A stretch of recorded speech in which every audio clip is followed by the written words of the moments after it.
Art reflects a society's cultural ideas or norms or values. What is important to them is quite often what they draw or depict in other ways. So there's beneficial uses to art. It's instrumental. It enriches people's lives. Looking at this pop, it teaches a moral lesson. It's teaching about bravery. It gives guidance. Also, art isn't just pictorial references.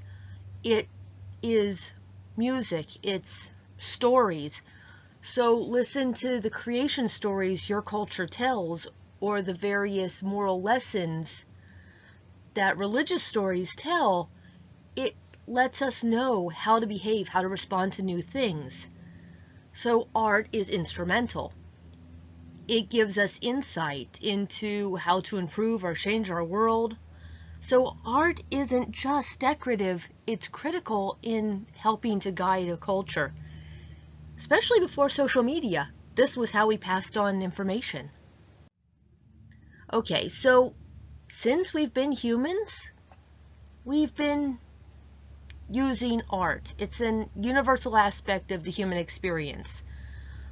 Our earliest ancestors, we don't know what they were doing as far as art goes. Nomadic societies, truly nomadic societies, they tend to modify their bodies. They decorate themselves. So that kind of art probably wouldn't get preserved in the archaeological record, but we have evidence that people were decorating. The Neanderthals were using ochre, so we have evidence that they were using pretty colors even before humans existed as we know them. Okay, cave paintings, we have evidence from 30, 40,000 years ago. Australia, 50,000 years ago, give or take. Were these spells to help them have successful hunt? Were they training videos? What were they used for? We can't tell you that. Were they to help them connect with the spiritual realm? This flute is like many of the others. These are made of bone. You blow through them and you get music if you know how to use it right. So we have bone flutes going back 40,000 years. These are some really early art that we can find. Once again, this might not be for decoration's sake. It could be a fertility fetish to help women have babies. We don't know. But this is art. This is them sculpting a human-like form of a woman. Here are some other ones. The one in the bottom corner from Switzerland. It's quite interesting. But we have Russia, France, Germany, Austria. There's a lot of different areas in Europe that are represented in this. Okay, so to really understand art, we need to understand its cultural context. For a lot of cultures, art for the sake of just making something pretty just wasn't the way it was done.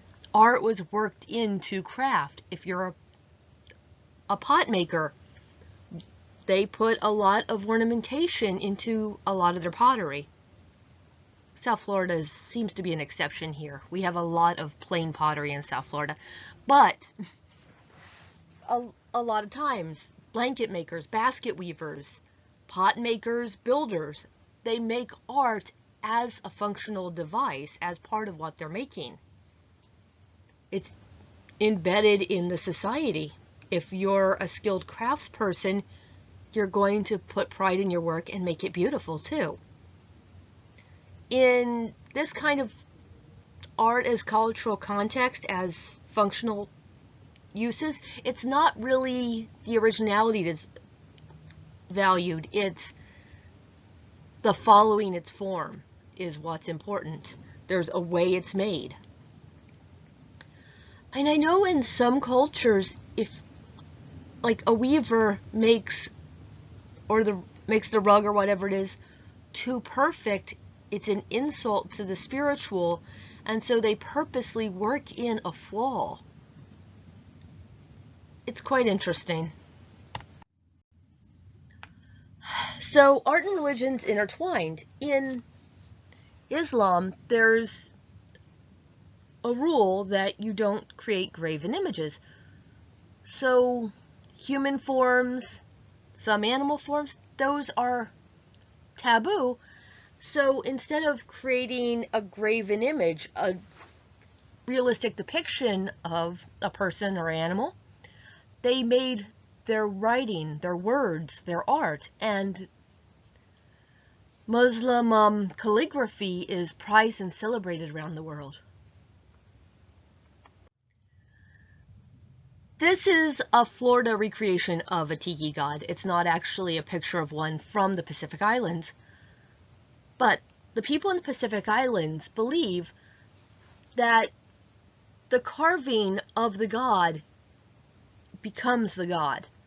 So is it art? They're sculptors. They're creating this magnificent effigy, but the effigy in itself then becomes a part of the religion, which is something to be worshipped.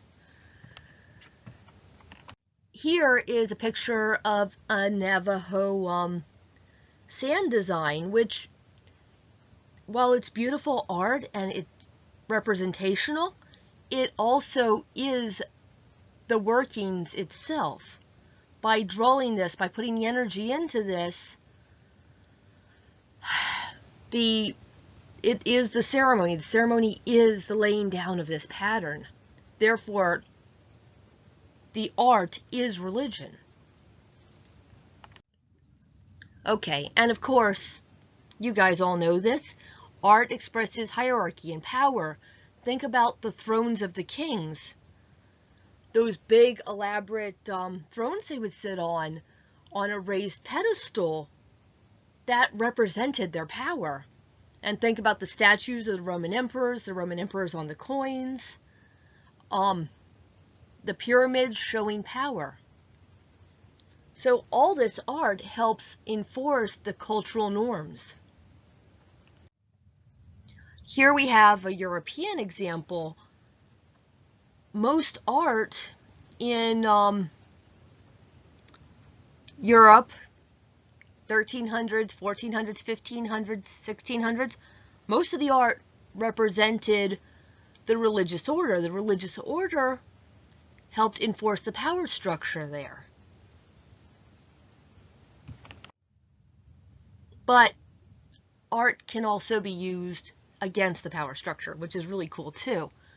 So the enslaved people in the South, they used oral traditions to pass on their values.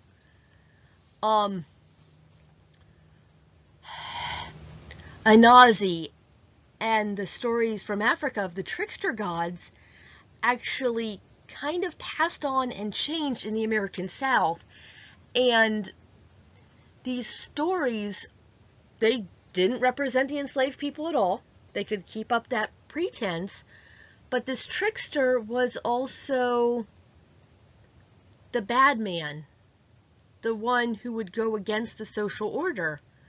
So instead of saying, yes, we're telling legends from Africa, or we're explaining the beauty of subversion and gold bricking, and not doing what we're told under this dominant authority, they were able to use these stories as allegories on how to get through. Okay, and this is really sad. You guys know the story of the Trail of Tears and how many of the different Native American groups were pushed into Oklahoma, pushed further and further west. The reservations had been prison. This is not where they wanted to be. They wanted to be in their homelands. And they wanted to be able to create and draw And since their original life had been stolen from them, they were still struggling to create and express, and they were able to use the back pages of empty ledger books to tell their narrative. And if you go to the website at the bottom here, you can see many examples of this Plains ledger art. So they're using traditional forms of expression with obviously new materials that they wouldn't have otherwise used, except that they had no choice. While art is culturally specific in that there's forms, motifs, designs that are particular to a certain culture, representative art can often be something that's personal.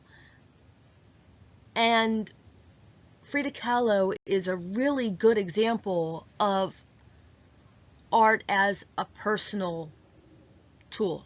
She was using it first when she broke her back as a young child. I think it was her back, but she was in bed for quite some time after a really horrific bus accident. She was laid flat for a very long time, and she used art as a way to deal with this. And then problems with pregnancy, other problems with her health that never left her. She used this as a tool and as a way to express herself. And art as an expression has actually been finding favor later in society. Remember how I said variations from designs with design of pots and rugs, and the better you do the traditional art, the more celebrated you are. In cultures where individuality is even more prized than that, this expression becomes important. So here we have an interesting one. The artist here, he got a scholarship for Indian art, an Indian artist, and he didn't originally consider himself an Indian artist, but the more he did it, the more he found he was able to find his voice. And while it wasn't any traditional form he used, he was able to use it as an Indian artist to address uncomfortable truths, to talk about things that maybe a lot of people don't want to hear. And in his art, he deals with some pretty heavy topics. So remember how I said body modification, body art was probably one of the earliest art forms? It's still in use. It still has a lot of meaning. So scarification and tattoos enhance beauty, but they also help one show their membership in a certain group, whether that's ethnic or whether it's showing that one's a warrior or in some other kind of classification. These tattoos or scars help one identify themselves or solidify their membership with this group. Also, dance. Dance is a type of art, just like stories, just like music, just like graphic depictions. Hula dancing, each of these movements, while they look fluid and impromptu to someone who doesn't know, the movements in the dance of hula, which isn't just women, it's also women and men, these movements told a story.